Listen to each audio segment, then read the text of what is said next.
My name is Millie Cook, and I am 38 years old. People in Nashville look at me and see a lucky housewife who snagged a millionaire real estate tycoon. They see the designer clothes, bought with an allowance I had to beg for, and assume I have it all. But they do not know who I really am. They do not know that before I was Mrs. Grant White, I was a logistics captain in the United States Army.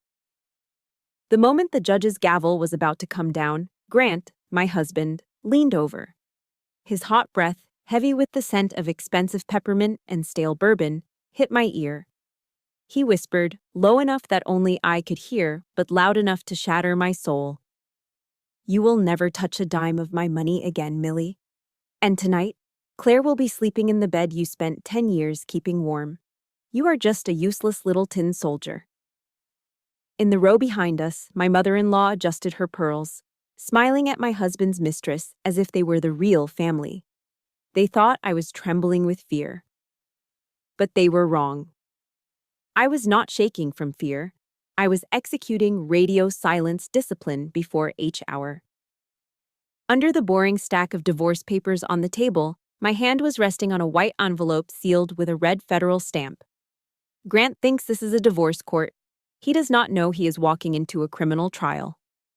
Comment: Justice below and subscribe right now if you want to witness the exact moment an arrogant man's smile is extinguished forever.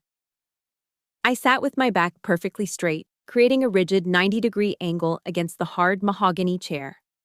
My heels were locked together, touching at the instep, exactly as the drill sergeants at Fort Campbell had taught me 20 years ago. I was wearing a cheap, off-the-rack gray suit from a department store clearance rack, but in my mind, I was in full dress uniform. The federal courtroom in Nashville was freezing, the kind of artificial chill that seeps into your bones, but it was not nearly as cold as the look Judge Eleanor Green gave me. She peered over her spectacles, listening to Grant's lawyer, a man with a thick southern drawl and a suit that cost more than my father's car. "Your Honor," the lawyer droned on, pacing theatrically before the bench. "My client, Mr. White, is the sole economic pillar of this family. Ms. Cook here has been unemployed for 5 years. She has contributed absolutely nothing to the household finances. She is, for lack of a better word, a dependent, a parasite on my client's hard-earned success." Parasite. The word hung in the sterile air like smoke. Useless. Leech. I looked down at my hands, resting calmly on the table. They were red and rough from scrubbing floors and gardening without gloves, because Grant refused to pay for a landscaping service. These same hands used to sign logistics orders moving tons of heavy artillery and medical supplies across hostile borders. These hands had saved lives. Now, according to the state of Tennessee, they were good for nothing but scrubbing toilets. The injustice rose in my throat like bile, hot and acidic, but I swallowed it down. In the military, emotion is a luxury. On the battlefield, panic gets you killed. I allowed myself a single tactical glance over my shoulder. The sight was a dagger aimed straight at my heart. Lydia White, my mother-in-law, sat in the front row of the gallery. This was a woman who chaired the White Hope Charity Foundation, a woman who quoted Proverbs every Sunday morning at the First Baptist Church.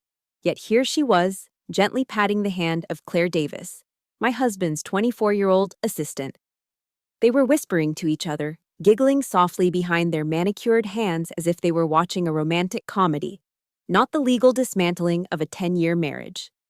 Then I saw it. The dress. Claire was wearing a slip dress made of deep crimson silk. My breath hitched in my chest for a fraction of a second. 6 months ago, I had touched that exact dress in a boutique window downtown. I had asked Grant for it. He had laughed, telling me it was far too extravagant for someone who doesn't bring in a paycheck. "Maybe next year, Millie, if you learn to budget the grocery money better," he had said. Now, that silk was draped over the body of the woman destroying my home.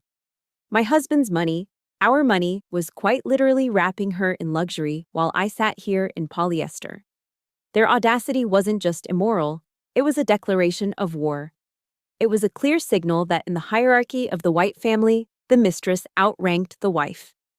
Suddenly, a shadow fell over me. Grant shifted in his seat, invading my personal space. The smell hit me first. Creed Aventus. It was an aggressive, musky scent with notes of pineapple and birch. It used to be the smell of the man I loved. Now it smelled like betrayal and arrogance. He did not look at me. His eyes remained fixed on the judge, playing the role of the grieving, burdened husband perfectly. But his lips barely moved as he whispered out of the side of his mouth, his voice a low hiss. "You see this, Millie? You have nothing. No money. No connections. No one believes you. You are going to walk out of here with nothing but the clothes on your back. I will make sure you never show your face in high society Nashville again. You are just a pawn, Millie, a temporary placeholder." His voice dripped with the confidence of a man who has never lost a battle because he buys the referees. He thought he had won. He interpreted my silence as submission. He thought I was the broken housewife, paralyzed by the fear of poverty. He did not know the first rule of combat. The person making the most noise is usually the first one to die. I did not flinch. I did not turn to slap him, though every nerve in my body screamed for it. I simply shifted my hand, moving it 2 inches to the right until my fingertips rested on the cool surface of a white A4-sized envelope sitting on the table. It looked innocent, just a packet of paper. But inside that envelope was not a plea for alimony. It was the product of 60 sleepless nights. It contained bank statements from offshore accounts Grant thought were hidden. It held transcripts of voice recordings captured in the dead of night. It held grainy photographs taken through the crack of a study door. My heart hammered against my ribs. Thump, thump, thump, thump. But my breathing remained slow and rhythmic. In for 4 seconds, hold for 4, out for 4. Wait, I told myself. Hold the line. Grant White thinks this is the end of his marriage. He thinks he is discarding a used toy. He's wrong. This is not an end. This is H hour. And the counterattack of Captain Millie Cook is about to begin. My fingers traced the edge of the envelope, and for a split second, my mind flashed back. This wasn't the first time a white envelope had defined my worth in this family. I remembered another envelope, 5 years ago, on a day that was supposed to be a celebration. That was the day the soldier in me was put to sleep, and the prisoner was born. My fingertips brushed against the cold, smooth paper of the white envelope on the courtroom table. The sensation sent a jolt of electricity straight to the base of my skull, dragging me back in time. This was not the first time a white envelope had determined my fate. I was suddenly no longer in a federal courtroom. I was back in the suffocating humidity of a Nashville summer 5 years ago. That was the year I made the biggest tactical error of my life. I surrendered. 5 years ago, I was Captain Millie Cook. I was stationed at Fort Campbell, commanding a logistics unit of 120 soldiers. I was respected. I was powerful. But Grant White, with his charming southern drawl and his promises of a soft life, had disarmed me more effectively than any enemy combatant. "You have served your country enough, Millie," he had whispered, his hands warm on my shoulders. "Let me take care of you now. Let me build an empire for us. You just manage the home front." I believed him. I filed my discharge papers. I traded my combat boots for heels and my fatigues for aprons. But the moment I stepped out of the army, the steel trap snapped shut. It started slowly, framed as love and protection. First, he suggested we close my separate bank accounts to simplify our taxes. Then, my credit cards were replaced with a joint card that had a humiliatingly low spending limit. Grant began to audit my grocery receipts like an IRS agent hunting for fraud. "Millie, did we really need the brand name detergent?" he would ask, circling a $3 item with a red pen. "We are building wealth, sweetheart. Every penny counts." He turned a woman who used to manage millions of dollars in military assets into a child who had to ask for cash to buy tampons. It was not a partnership. It was a hostage situation disguised as a marriage. And the warden of this prison was my mother-in-law, Lydia. We lived in a sprawling $3 million estate overlooking the Cumberland River. It was beautiful, manicured, and utterly soulless. Lydia ran the White Hope Charity Foundation, but she ran my home like a correctional facility. She forbade me from getting a job. "A white woman does not work for others, Millie," she would say, sipping her iced tea. It looks desperate. It embarrasses Grant. Yet, while I wasn't allowed to work for a salary, I was expected to work for them. I became the unpaid maid. I scrubbed the marble floors because the cleaning service missed spots. I was silenced at dinner parties because, according to Lydia, men do not like women who are too opinionated about politics. Day by day, they stripped away my rank, my voice, and my dignity. But the moment that finally broke me, the moment the glass didn't just crack, but shattered, was my 37th birthday. Grant had insisted on throwing a lavish garden party. He invited half of Nashville's high society, real estate developers, local politicians, and members of the country club. I wore a dress I had owned for 3 years because I was afraid to ask for money for a new one. I moved through the crowd, smiling until my jaw ached, playing the role of the grateful wife. When it was time for gifts, Lydia took the microphone on the patio stage. She gave a speech about family values and devotion, her voice dripping with that fake, sugary Southern sweetness that masks pure venom. "And for our dear Millie," she announced, her voice booming over the speakers. "A little something practical for our devoted homemaker." She handed me a thin white envelope in front of 50 guests. My hands trembled as I opened it. I pulled out a plastic card. It was a gift card to Target. I looked at the amount written in Sharpie on the back, $25. "I thought it would be useful, dear," Lydia said loudly into the microphone, beaming. "You can pick up some nice soap, or perhaps some paper towels for the kitchen." A ripple of laughter went through the crowd. It wasn't warm laughter, it was mocking. $25. That was the value they placed on my dignity. That was the price tag of my self-worth in the white family. I stood there, clutching that plastic card, burning with a humiliation so hot it felt like a sunburn. If you have ever been made to feel small by the people who were supposed to love you, please hit the like button and comment, "I am worthy," below. Let's show the world that our value is not decided by others. I forced a smile, excused myself, and walked toward the house, desperate for air. But I didn't go inside. I stopped near the heavy velvet curtains of the sunroom, intending to hide. That was when I saw them through the glass doors. Grant was standing in the shadows of the rose garden. He was not alone. He was with Claire, the 22-year-old girl he had introduced that morning as his new executive assistant. I watched, frozen, as Grant pulled a small black velvet box from his jacket pocket. It wasn't a Target gift card. He opened it to reveal a Cartier love bracelet, gold, studded with diamonds. I knew exactly how much that bracelet cost, because I had looked at it in magazines for years. $5,000. He fastened it onto Claire's wrist with a gentleness he hadn't shown me in years. He kissed the inside of her wrist, looking at her with a mix of hunger and reverence. "Happy birthday, baby," I heard him murmur through the open window. "Thank you for making me feel alive again." The math was simple, brutal, and undeniable. $25 for the wife who scrubbed his floors and kept his secrets. $5,000 for the girl who warmed his bed on business trips. In that dark corner behind the curtains, something inside me died. The submissive, frightened housewife took her last breath. But as I watched the diamonds sparkle on the wrist of the other woman, something else woke up. A dormant part of my brain, trained in strategy and warfare, flickered back to life. My breathing shifted. My tears stopped instantly. My posture straightened. I was no longer a victim. I was an operative behind enemy lines. Target identification. Grant White, my mind whispered. Status, hostile. I slipped the Target gift card into my pocket. I would use it. But not for paper towels. I would use it to buy the first supply of notebooks I needed to document his downfall.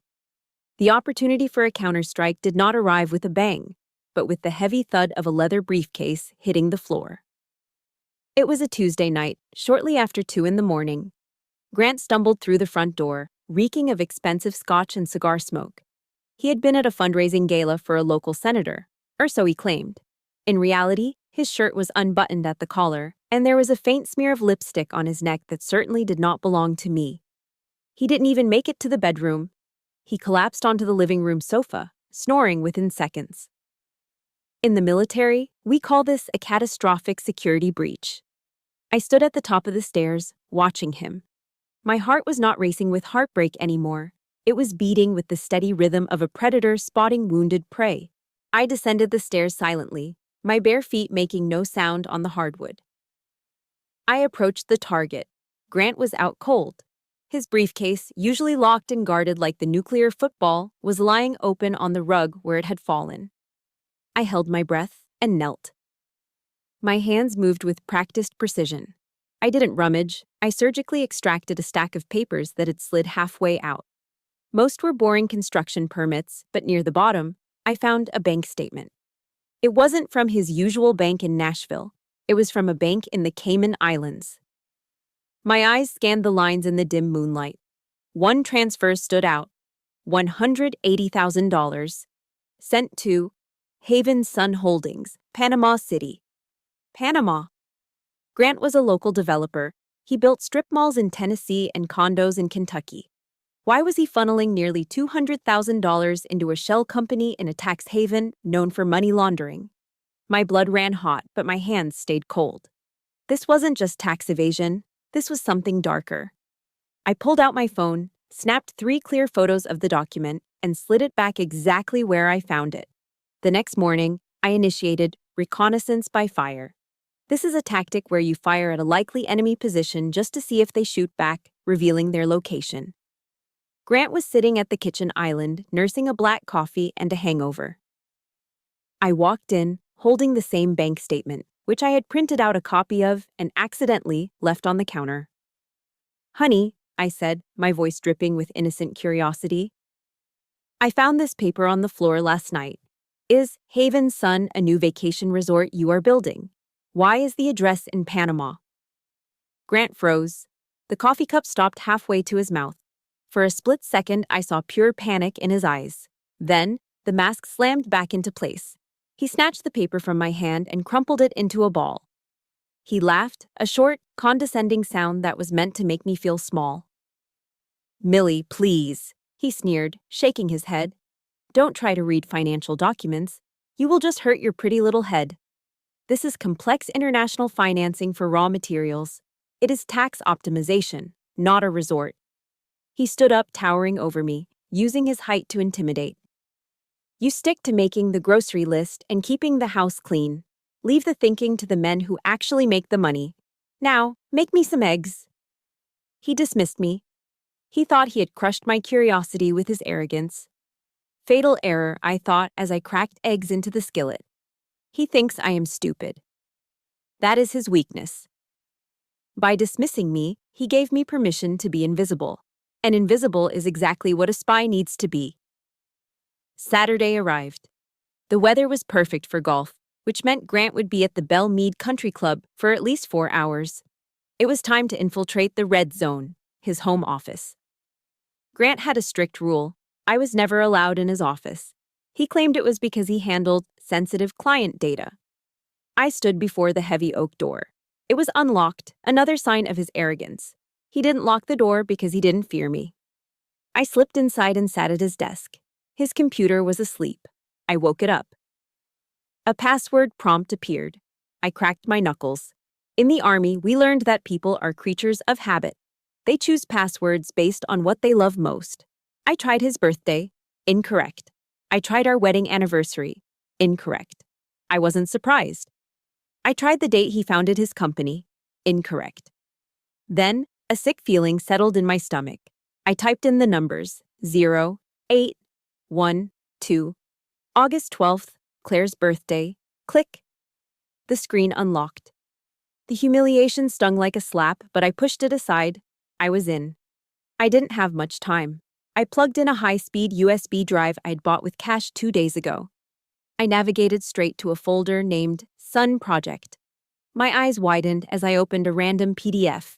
It was a chaotic web of financial crimes. But the centerpiece was a document authorizing the transfer of funds from the White Hope Charity Foundation to the Panamanian account. At the bottom of the page, there were 2 signatures. One was Grant's. The other belonged to my mother-in-law, Lydia. I felt nauseous. They were using a charity, a foundation that claimed to help orphans to launder dirty money. And there, listed as the director of the shell company in Panama, was a familiar name, Claire Davis. It was a perfect criminal triangle.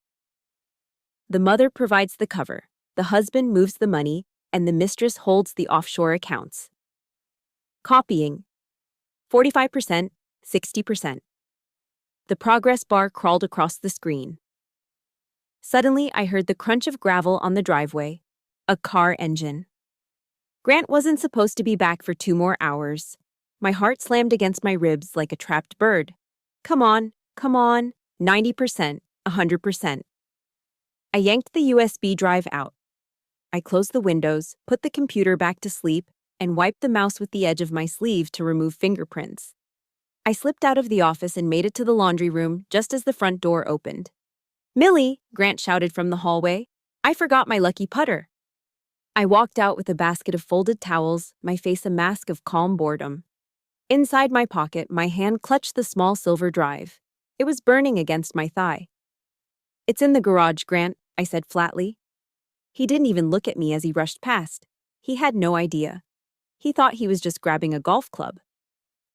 He didn't know that his wife, the woman he told to stick to grocery lists, had just seized the key to his prison cell. The cell phone in my purse felt like a radioactive isotope. I knew Grant had installed tracking software on it months ago under the guise of family safety, but I now understood it for what it was, a digital leash. I could not use it. Not for this. I drove my beat-up sedan to the outskirts of town, parking at a dilapidated gas station off the interstate. I pulled a baseball cap low over my eyes, shielding my face from the security cameras that buzzed overhead. My hands dug into my pocket, retrieving a handful of quarters I'd been hoarding from the grocery change. The payphone was grimy, smelling of stale tobacco and gasoline. I dropped the coins into the slot, clink, clink, clink, and dialed a number I had memorized 10 years ago. "Special Agent Pierce," a deep voice answered on the second ring. "Marlin," I said, my voice steady despite the adrenaline coursing through my veins. "It is Captain Cook." There was a pause. A heavy silence hung on the line for a heartbeat, then 2. Marlin Pierce had been a 22-year-old sergeant under my command in Afghanistan. I had written his recommendation letter for the FBI Academy myself. He was one of the few men I knew who understood the meaning of honor. "Captain," his voice shifted instantly from bureaucratic detachment to sharp alertness. "It has been a long time. Is everything all right? I need a meeting, off the record, immediately." "Name the place," he said without hesitation. "The parking lot of the Starlight Diner on Route 41, 2300 hours. I will be there." The rain in Nashville that night was relentless. It battered the windshield of my car, blurring the neon lights of the diner into streaks of red and blue. At exactly 11 o'clock at night, a nondescript black sedan pulled up beside me. The window rolled down. Marlin was older now, the lines around his eyes deeper, but the intelligence in his gaze was exactly as I remembered. I stepped out of my car and into his. The interior smelled of coffee and old leather. I didn't waste time with pleasantries. I reached into my jacket and pulled out the silver USB drive.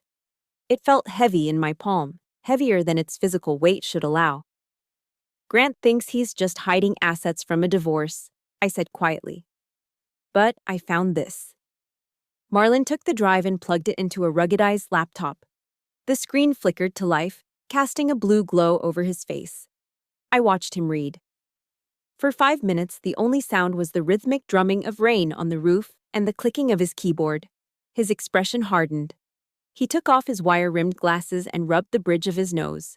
When he looked at me, there was no pity in his eyes, only a grim professional respect. "Millie," he said, dropping the formalities, "do you have any idea what you are holding?" "Tax evasion?" I guessed. "This is not just tax evasion," Marlin said, turning the screen toward me. He pointed to a series of transfers routed through Panama to Mexico. "These shell companies? They are known fronts for the Sinaloa cartel. Grant is not just hiding money, he's washing it. Your husband is laundering millions of dollars for drug traffickers through his real estate developments." The air left my lungs. I thought Grant was a greedy, arrogant cheat. I didn't know he was a monster. If the Bureau moves on this now, Marlin continued, his voice low and urgent, Grant goes down. But so do you.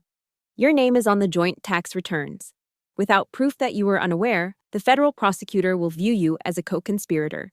You are looking at 15 to 20 years in federal prison. I stared at the rain sliding down the window. 15 years. Ethan would be grown by the time I got out. He would grow up thinking his mother was a criminal. I have two options for you, Marlin said, reaching into his glove box. Option 1, you walk away now, stay silent, and pray we don't catch you when we raid the house in 6 months. Option 2, you become a confidential informant. You work for us. He opened a small black case. Inside lay a pen. It looked like a standard, expensive ballpoint pen, the kind real estate agents use to sign contracts. It has a microphone and a camera with a 12-hour battery life, Marlin explained. If you agree, you wear this. You get him to talk. You get him to admit that you knew nothing about the laundering. You get him to name the partners. If you do that, I can get you a full immunity deal. You and your son keep the house, the clean assets, and your freedom. But, he added, locking eyes with me, I have to warn you, Captain. If he finds this device, we are 20 minutes away. We cannot save you instantly. You will be alone in that house with a man who is in bed with killers. I thought of Ethan. I thought of his innocent face sleeping in his room, completely unaware that his father's luxury was built on blood. Grant was already poisoning Ethan's mind against me. If I went to prison, Grant would win. He would mold my son into a second version of himself. I could not let that happen. The fear was there, cold and sharp in my stomach. But beneath the fear was something familiar. It was the icy resolve of a soldier accepting a mission. I was not just a housewife anymore. I was the last line of defense for my son. I will do it, I said, my voice cutting through the hum of the car's heater. Marlin nodded slowly. He handed me the pen. Welcome back to the fight, Captain. I took the pen. I clipped it onto the lapel of my coat. It felt significant, a tangible weight against my chest. It was heavier than the M4 carbine rifle I used to carry in the desert. That rifle protected my country. This pen protected my son. I opened the car door and stepped back out into the pouring rain. I was walking back into the lion's den, unarmed and outnumbered. But for the first time in 5 years, I was not afraid. I had a mission. And Grant White had no idea that the spy who would bring down his empire was sleeping in his guest bedroom. My home was no longer a sanctuary. It was a minefield, and I was walking through it without a map. For the next 3 weeks, I lived with a loaded weapon clipped to my chest. It wasn't a gun, but the sleek, black ballpoint pen Marlin had given me. I wore it everywhere. I clipped it to my apron while I cooked, to my blouse while I vacuumed, and to my pajamas when I sat on the couch in the evenings. Every moment was a test of nerves. Every time Grant walked into a room, my heart would hammer against my ribs, terrified that the tiny invisible indicator light might blink, or that he would notice the lens that was smaller than a pinhead. Grant was becoming paranoid. He could sense a shift in the air, even if he couldn't pinpoint the source. He started coming home at odd hours, testing me. One Tuesday afternoon, while I was chopping onions for a pot roast, he appeared silently in the kitchen doorway. "Who are you talking to?" he asked, his voice low and suspicious. I hadn't heard him come in. My hand froze for a fraction of a second, the knife hovering over a slice of white onion. I forced my muscles to relax. I resumed chopping, thud, thud, thud, with a steady, rhythmic cadence. "Just my mother, Grant," I said, not turning around. "Her sciatica is acting up again. She needs money for medication." "Tell her to get on Medicare," he scoffed, walking to the fridge to grab a beer. "I'm not a charity." I exhaled slowly. The lie had worked, but the pressure was suffocating. 2 days later, the stakes got higher. I was dusting the bookshelves in the living room, running a microfiber cloth over the knickknacks Lydia had insisted we display. My hand brushed against a porcelain teddy bear with glass eyes. Something caught the light. It was a tiny, unnatural glint inside the bear's left eye. I froze. I leaned in closer, squinting. It wasn't just glass. Deep inside the pupil was a lens. A camera. A cold chill raked down my spine. Grant had installed a hidden camera in our living room. It was a nanny cam, the kind people use to catch abusive babysitters, but we didn't have a nanny. We didn't have a baby. He was watching me. My first instinct was to rip it off the shelf and smash it against the wall. But the training kicked in. Counterintelligence rule number 1. If the enemy wants to see, let them see exactly what you want them to see. If I destroyed it, he would know I was hiding something. So I began the performance of a lifetime. Every afternoon, I would sit on the sofa, directly in the camera's field of view. I would turn on the television and watch mindless reality shows about rich housewives fighting over parties. I would eat ice cream directly from the carton. I would sometimes weep into a pillow, loud and pathetic. I gave him the show he wanted. I showed him a broken, depressed, useless woman who was too busy feeling sorry for herself to be a threat. But the real work happened at the dinner table. On Friday night, the Devil's Alliance gathered. Lydia and Claire came over for dinner. This was the moment I had been waiting for. I pinned the pen to the collar of my black dress, double-checked that it was recording, and stepped into the dining room. I served them perfectly seared ribeye steaks and poured expensive Cabernet Sauvignon, acting more like a waitress than the lady of the house. As the wine flowed, so did their tongues. Grant was in a celebratory mood. The new zoning permits for the riverfront project came through, Grant boasted, swirling his wine glass. It is going to be the perfect washing machine. By the time the IRS looks at the books, the cash from our friends south of the border will be cleaner than this tablecloth. My heart skipped a beat. Got you. He had just admitted to money laundering on tape. Claire giggled, touching his arm. And I will be the director of operations, right, baby? Just like we planned? Of course, Grant grinned, his eyes glassy with alcohol. You are the face of the operation, Claire. Beauty and brains. Lydia cut into her steak, chewing slowly. She looked at me standing by the sideboard with a pitcher of water. Well, at least someone in this family is useful, she sneered. Unlike Millie, look at her, standing there like a statue. It is embarrassing, Grant. I don't know why you haven't kicked her to the curb yet. Soon, Mother, Grant promised, once the assets are transferred. The pen recorded every word, every insult, every confession. They were digging their own graves with their mouths. Suddenly, Grant pushed his chair back. Millie, come here. Panic surged through me. Did he see the light? Did he suspect? I walked over to him, my legs feeling like lead. He reached out and yanked me onto his lap. His hand slid up my chest, his fingers brushing against the fabric of my dress, inches away from the pen. My breath stopped. If his finger moved 1 inch to the left, he would feel the hard plastic casing. He would know. And I would be dead. But he didn't grab the pen. He grabbed my chin. He kissed me, hard and sloppy, tasting of wine and cruelty. Then he pulled back, whispering into my ear so everyone could hear. You have been a good girl lately, Millie. So quiet, so obedient. If you keep this up, I might consider raising your grocery allowance by $50 next month. The table erupted in laughter. Lydia cackled. Claire smirked behind her napkin. He wasn't looking for a wire. He was just flexing his power. He was love-bombing me, using a tiny crumb of kindness mixed with control to keep me submissive. I forced myself to smile. I forced myself to say, "Thank you, Grant." I stood up and walked to the kitchen to fetch dessert. As soon as the swinging door closed behind me, I leaned against the counter and dry heaved. The disgust was physical. I wanted to scrub my skin with bleach. But I touched the pen. It was still there. The evidence was safe. Laugh now, I thought, listening to their cackles from the other room. Laugh while you can. Because I am doing this for Ethan. And for freedom.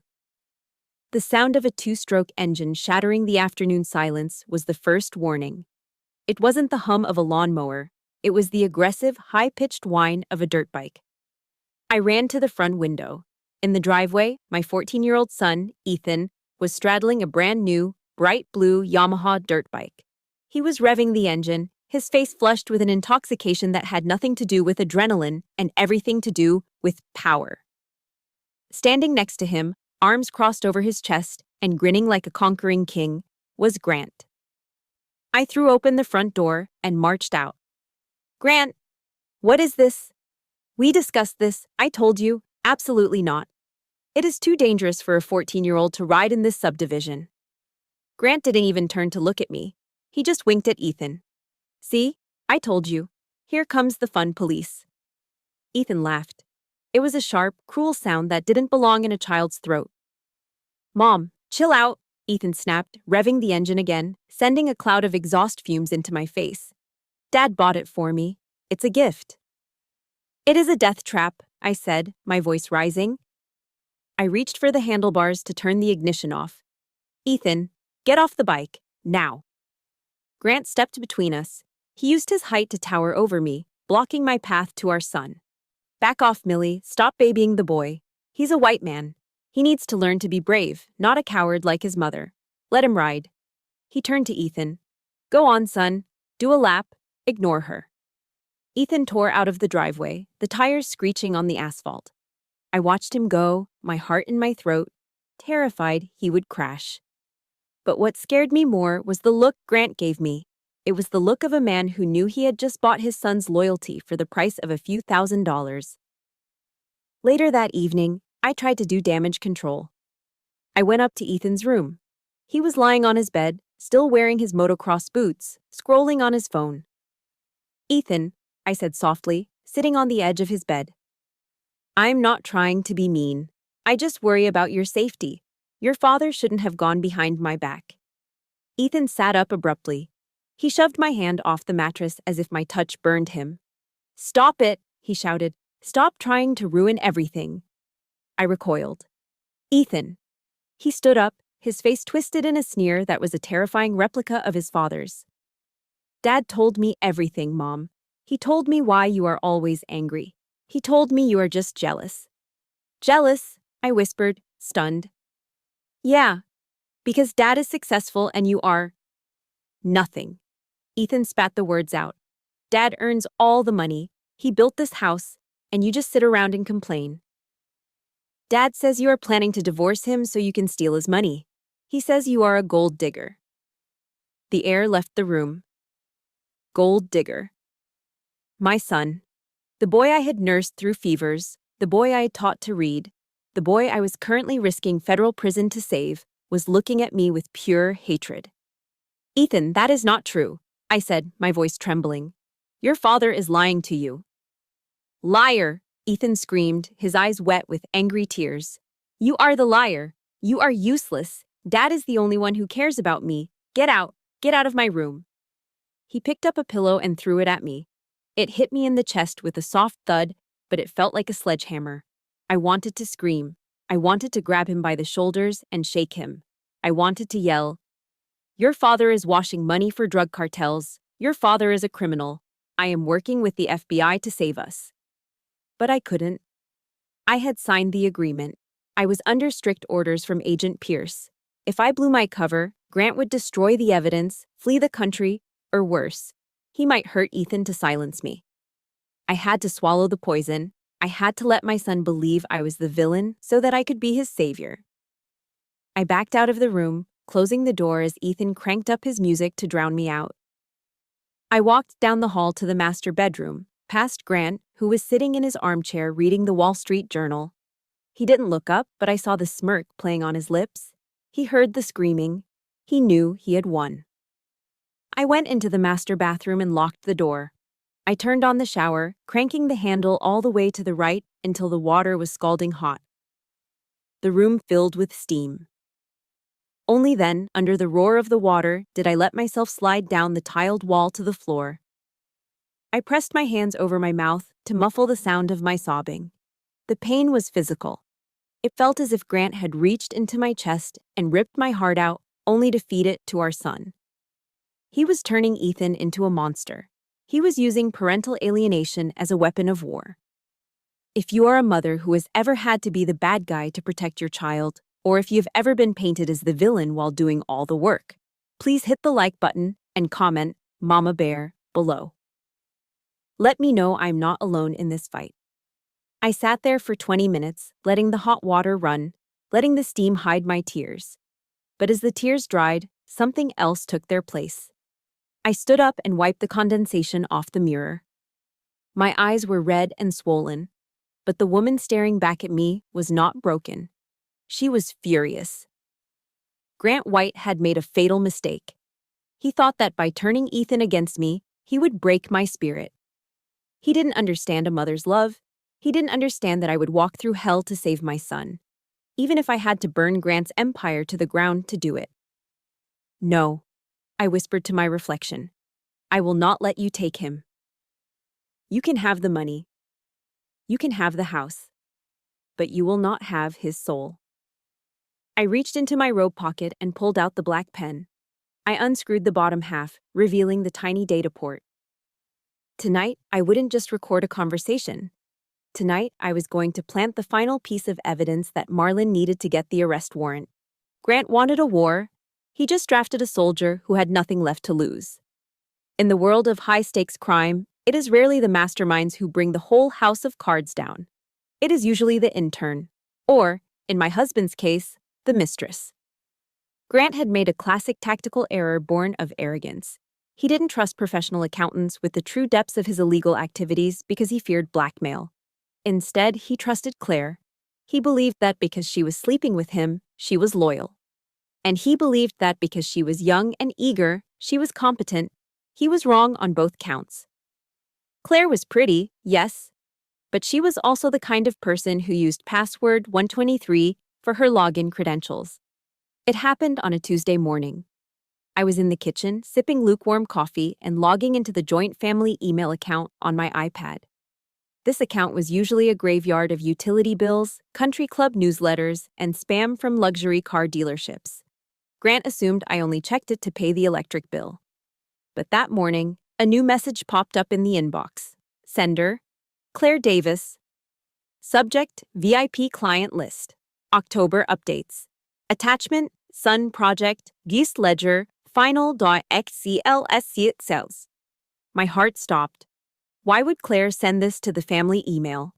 Then I saw the recipient line, and I understood. She had meant to send it to the accountant. But the email software's autofill feature had done its job too well. It saw AC and automatically populated account home instead of accountant firm. And Claire, in her haste or laziness, had hit send without checking. My hands trembled, not with fear, but with the rush of striking gold. I opened the attachment. It wasn't just a list of shell companies, it was the Holy Grail. It was a ledger containing the real names of every investor laundering money through Grant's developments.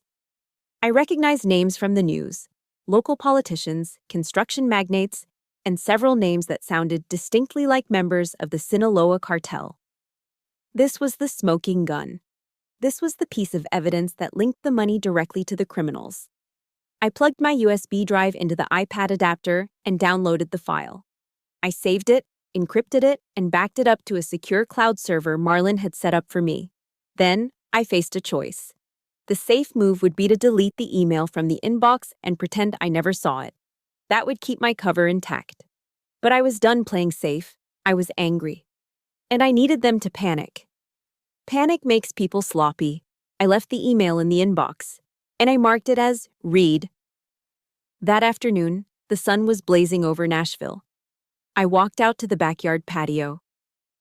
Claire was there, lounging by the pool in a tiny white bikini, sipping a mimosa. She was wearing sunglasses that cost more than my first car, scrolling through Instagram, completely oblivious to the fact that she had just signed her own death warrant. I walked over and stood directly in front of her, casting a long dark shadow over her tanning session. She lowered her sunglasses, squinting up at me with annoyance. "Can you move, Millie? You are blocking my sun." I didn't move. I looked down at her with a calm, terrifying pity. "That is a lovely bikini, Claire," I said, my voice smooth as silk. "Enjoy the sun while you can. The yard time in federal prison is only 1 hour a day." She sat up, frowning. Excuse me? What is that supposed to mean? It means you should really check your sent folder, I said, leaning in closer so she could see the cold fire in my eyes.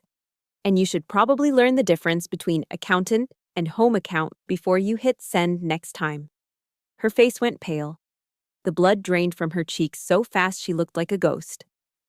Oh, and Claire? I added, turning to walk away.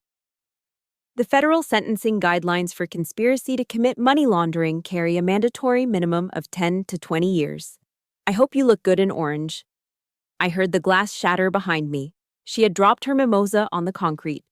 Grant, she screamed, her voice shrill with terror. Grant, pick up the phone. I walked back into the house, my heart rate steady.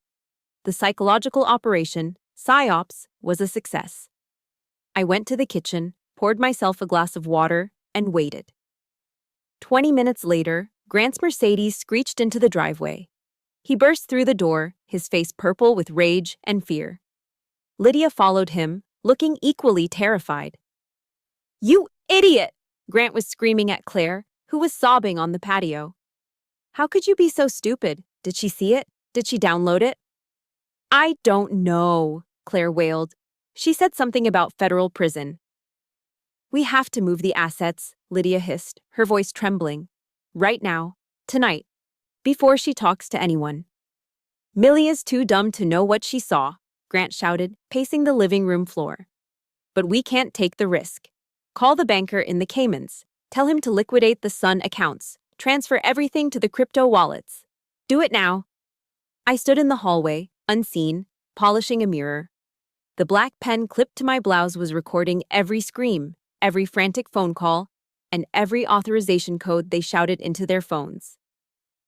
By trying to hide the crime, they were creating a fresh trail of evidence. They were documenting their own intent to obstruct justice. Grant thought I was the dumb wife upstairs. He didn't know that every word he spoke was tightening the noose around his own neck. He was digging his own grave with a golden shovel, and I was just there to watch the dirt fall. We were back in the present moment, frozen in the sterile chill of the federal courtroom. The air smelled of floor wax and the stale bourbon on my husband's breath. Grant leaned back in his chair, adjusting his silk tie with a smug satisfaction, already mentally spending the money he believed he had successfully hidden from me. Judge Eleanor Green raised her gavel. The wood hung suspended in the air for a fraction of a second, poised to finalize the divorce decree that would leave me destitute and Grant victorious. Grant smirked at Claire in the gallery, winking at her. They were already celebrating. Your Honor! The voice cut through the silence like a whip crack. It was Mr. Howell, my attorney. He stood up, buttoning his jacket with slow, deliberate movements. If it pleases the court, my client wishes to submit new evidence into the record. Evidence that is material to the financial standing of Mr. White. Grant let out a loud, incredulous laugh. He shook his head, looking at the judge with mock exhaustion. Oh, come on, what is it this time? Did she find an old grocery receipt for milk? Is she asking to be reimbursed for doing the laundry? A ripple of laughter went through the courtroom. Even the court reporter cracked a smile. They all saw a desperate, grasping housewife trying to delay the inevitable. I remained silent. I did not look at Grant. I kept my eyes fixed on the bench as I slid the white envelope across the mahogany table toward the clerk, who handed it up to Judge Green. The room went quiet as Judge Green opened the seal. The sound of tearing paper was the only noise in the room. She pulled out the documents. I watched her face. At first she looked annoyed, expecting another frivolous claim. Then her eyebrows knitted together. She flipped a page, then another.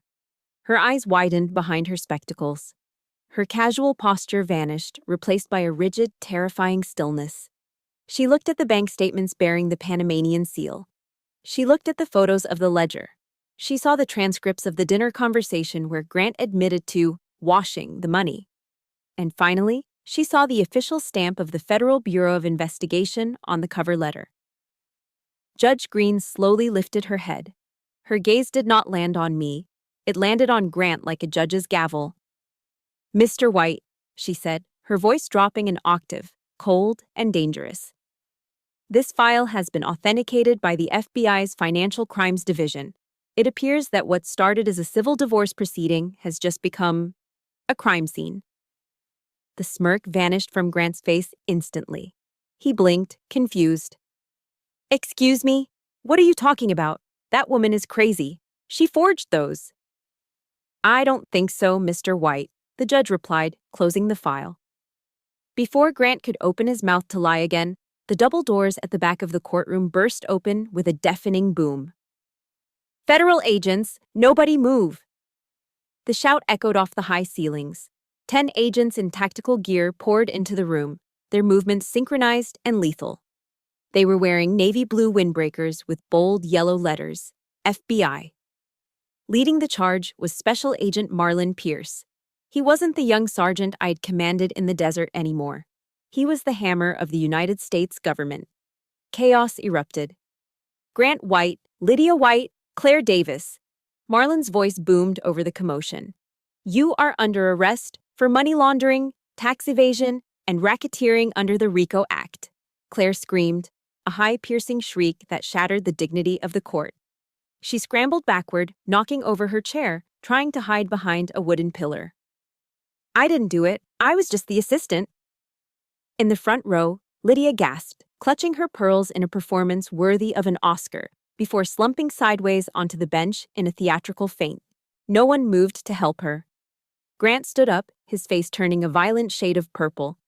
He looked from the agents to the judge, and finally, his wild eyes landed on me. Realization hit him like a freight train. You! He roared, spit flying from his mouth. You bitch! You set me up! I am your husband. I own you. I fed you.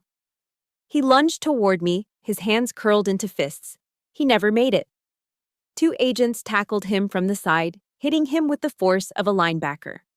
Grant hit the floor hard. Thud. His face pressed against the cold wood. Federal agents, stop resisting! An agent shouted, wrenching Grant's arms behind his back. The room was a whirlwind of shouting, crying, and the metallic click-click-click of handcuffs being secured. But in the center of the storm, I stood perfectly still. I was the eye of the hurricane. I slowly stood up and walked around the table. I stopped inches from where Grant lay pinned to the floor, panting and struggling like a trapped animal. He looked up at me. The arrogance was gone. The cruelty was gone. All that was left was fear. Pure, naked fear. I leaned down, close enough that he could see the resolve in my eyes, but far enough that he couldn't touch me. You didn't feed me, Grant, I whispered, my voice cutting through the noise. You starved me. You imprisoned me. I straightened up, towering over him for the first time in our marriage. And today, I said, loud enough for Claire to hear as she was being dragged out in cuffs, I am liberating myself. Oh, and Grant? Claire can keep the bed. I will sleep much better in a house that doesn't have you in it. Marlon looked at me and gave a sharp nod. He hauled Grant to his feet. Get him out of here, Marlon ordered. As they dragged Grant away, he looked back at me one last time, his eyes wide with disbelief. He had underestimated the useless housewife. He had forgotten that before I was his wife, I was a soldier, and soldiers know how to win wars. The heavy doors swung shut behind him, cutting off his screams. The silence that followed was heavy, but it wasn't oppressive. It was the silence of victory. The empire of the White family had crumbled, and all it took was one woman with a plan and the courage to execute it. The silence in our new apartment was different from the silence in the mansion. The silence in the mansion had been heavy, filled with secrets and unsaid threats. The silence here, in this cramped 2-bedroom rental on the edge of town, was the silence of a wound trying to close. It had been 1 week since the FBI raided the courtroom. The federal government had seized everything. The mansion on the river, the luxury cars, the bank accounts. All of it was draped in yellow tape, marked as evidence. Grant's empire had dissolved like cotton candy in water. We had nothing left but our clothes and a few boxes of personal items. But for the first time in 5 years, the air I breathed felt clean. However, the collateral damage was severe. My son Ethan had locked himself in his bedroom for 3 days. He hadn't eaten. He hadn't spoken. He had simply walked into the small room, shut the door, and turned off the lights. He was grieving. Not for his father, but for the image of his father. He was mourning the hero he thought he knew, the man who had bought him dirt bikes and told him he was a king. I didn't try to force the door open.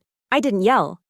I simply placed a tray of grilled cheese sandwiches and tomato soup, his favorite comfort food, on the floor outside his room. Then I sat down on the hallway floor, leaning my back against the painted wood of his door. I pulled my knees to my chest and began to talk. I didn't talk about the divorce. I didn't talk about Grant's crimes. I talked about the dessert. You know, Ethan, I whispered to the closed door, when I was deployed, there were nights so dark you couldn't see your own hand in front of your face. We were scared.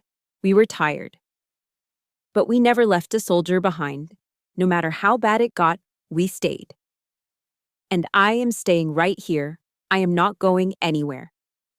I sat there for hours, just breathing in rhythm with him on the other side of the wood. On the night of the 4th day, I heard the lock click. The door creaked open slowly. Ethan stood in the threshold. He looked terrible. His face was pale and gaunt, his eyes swollen from days of crying. He was wearing the same t-shirt he had worn to court. He looked down at me, his lip trembling.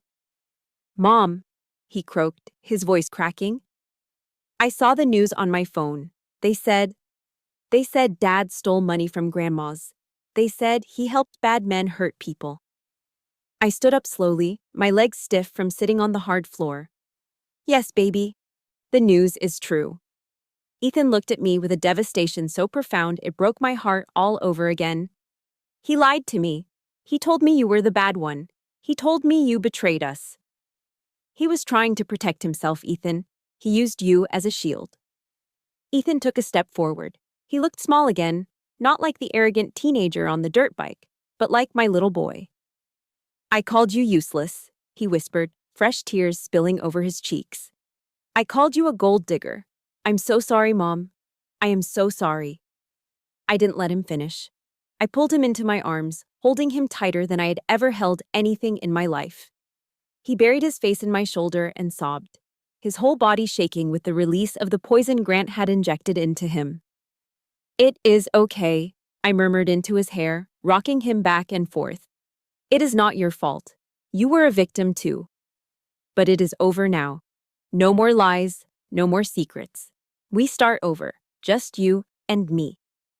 We stood there in the hallway of that cheap apartment for a long time, letting the tears wash away the toxicity of the White family legacy. The next morning, the final ghost of the past arrived. My lawyer stopped by to drop off some paperwork. Along with the files, he handed me a sealed envelope. It is from the county jail, he said quietly. From Grant. You don't have to read it. I took the letter. The handwriting was jagged and frantic. I sat at the small kitchen table and tore it open. I expected an apology. I expected remorse. Instead, I found one last attempt at manipulation. Millie, the letter read, you have to help me. If you talk to the prosecutor, if you tell them I was coerced, they might reduce the sentence. If you don't help me, I will have nothing to live for. Do you want my blood on your hands? Do you want Ethan to know his mother let his father die in a cage? You owe me this. I made you who you are. Even from behind bars, wearing an orange jumpsuit, he was still trying to control me. He was threatening suicide to make me feel guilty. He was gaslighting me one last time, trying to make me responsible for his choices. I felt a flash of anger, but it was quickly replaced by a cold, calm clarity. I made you who you are. No, Grant, I said aloud to the empty kitchen. You didn't make me. You tried to break me, and you failed. I stood up and walked to the kitchen sink. I struck a match. The flame flared to life, bright and orange. I held the corner of the letter to the fire. I watched the paper curl and blacken. I watched his desperate, manipulative words turn into ash. I held it until the heat kissed my fingertips. Then I dropped it into the stainless steel sink. I turned on the faucet. The water rushed out, swirling the black ash down the drain. It disappeared into the darkness of the pipes, gone forever. I did not forgive Grant White for what he did to me. I would never forgive him for what he did to our son. But as I watched the last of the ash wash away, I forgave myself. I forgave myself for loving him once. I forgave myself for staying too long. I forgave myself for believing the lie that I was weak. The drain gurgled, clearing the sink. It was clean. I turned off the water, dried my hands, and looked out the window. Ethan was sitting on the balcony, reading a book in the sunlight. He looked up and smiled at me, a real, tentative, hopeful smile. I smiled back. The war was over, the rebuilding had begun. 1 year later. The smell of fresh lemon polish filled the air, a scent that used to remind me of servitude, but now smelled like pride. I stood in the hallway of a modest brick building in downtown Nashville, holding a microfiber cloth. I gently wiped a smudge off the brand new brass plaque mounted next to the frosted glass door. The letters were engraved in bold black serif font: Cook Defense and Consulting. Underneath, in smaller letters, it read, Financial and Legal Strategy for Post-Divorce Recovery. I stepped back to admire it. I had not used a single cent of Grant's dirty money to build this. Every asset the White family owned had been seized by the federal government during the asset forfeiture process. Grant was currently serving year 1 of a 20-year sentence in a federal penitentiary in Atlanta.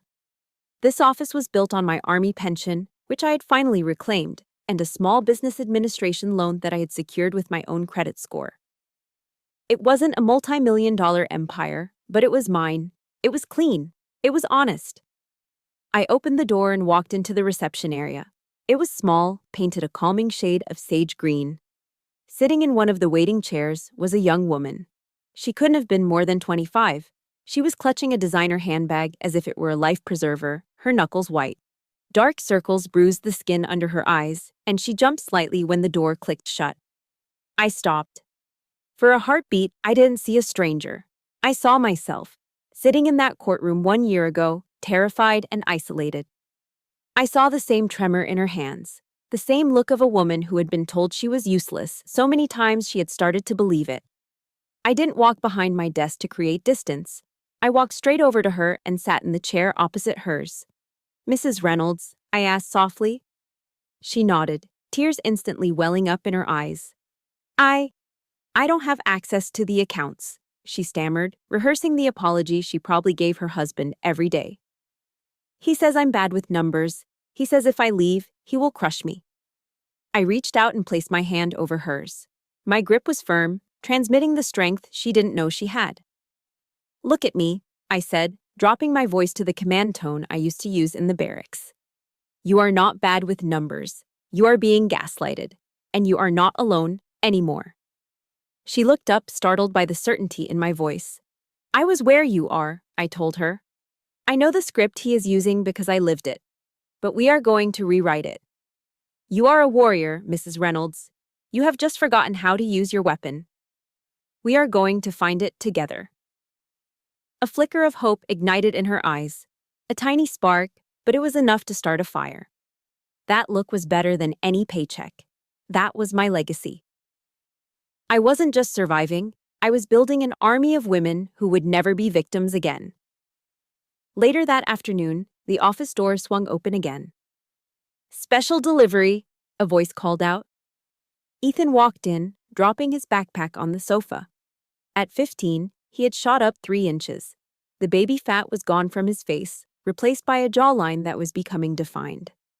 But the biggest change wasn't physical. It was in his eyes. The entitlement was gone, replaced by a quiet maturity. He wasn't wearing designer sneakers. He was wearing work boots, scuffed at the toes. Hey, Mom, he said, moving to the filing cabinet. I finished my homework. Do you want me to organize the new client files? That would be a huge help, soldier, I smiled, watching him sort through the paperwork with efficient, careful hands. He wasn't asking for a dirt bike. He wasn't demanding an allowance. For the past 6 months, Ethan had been mowing lawns in our apartment complex and walking dogs on weekends. He was learning the value of $1 earned through sweat, not fraud. When he finished filing, he leaned against the desk, wiping his hands on his jeans. So, I was thinking, It's Friday. How about pizza tonight? There is that new place on 2nd Avenue. I reached for my purse. Sounds great. Let me get my wallet. No. Ethan stopped me, grinning. He pulled a crumpled $20 bill and a handful of singles from his pocket. I got this. Mrs. Johnson paid me for cleaning her gutters today. My treat. I looked at the crumpled bills in his hand. They were worth more to me than the $3 million mansion ever was. I had saved him. Grant had tried to turn our son into a clone of his own greed, but we had broken the cycle. Okay, I said, my throat tight with emotion. You buy, I drive. That evening, I drove us home. The sun was setting over Nashville, casting a long golden glow over the Cumberland River. I pulled the car over to the shoulder for a moment, rolling down the window. The wind whipped through my hair, carrying the scent of honeysuckle and river water. I looked out at the water, thinking about the woman I used to be.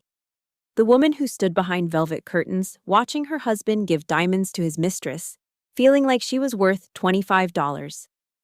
I remembered Grant's whisper in the courtroom. You will never touch a dime of my money again. He was right. I would never touch his money again. I didn't need to. I had my own money. I had my own name. I had my son's respect. And most importantly, I had my freedom. I took a deep breath, filling my lungs with the sweet air of a life I'd built with my own 2 hands. The campaign was over. The enemy was defeated. And for Captain Millie Cook, life was just beginning. I put the car in gear and drove toward the horizon, not looking back. Before I sign off, I want to leave you with one crucial thought. For years, I believed the lie that my value was tied to my husband's approval and his bank account. I thought my time as a leader was dead and buried. Maybe you feel that way too, trapped by a relationship, a job, or simply by age. But here is the truth. Your skills, your resilience, and your life experience do not expire. They are not wasted years, they are training for your comeback. Whether you are 38 or 68, the strength you need is already inside you, waiting to be reactivated. Never let anyone convince you that you are too old or too broken to write a new chapter. You are your own rescue team. Now, I want to hear from you. Did you feel that rush of absolute satisfaction when the handcuffs finally clicked on Grant's wrists? If my story ignited a spark in you, please hit the like button right now. It helps more women find this message of hope. And if you are ready for more stories about justice, resilience, and turning the tables on those who underestimate us, make sure you subscribe to the channel and turn on notifications. Tell me in the comments below, what is one difficult thing you have survived that made you stronger? I want to read your stories. Let's build a community of survivors right here.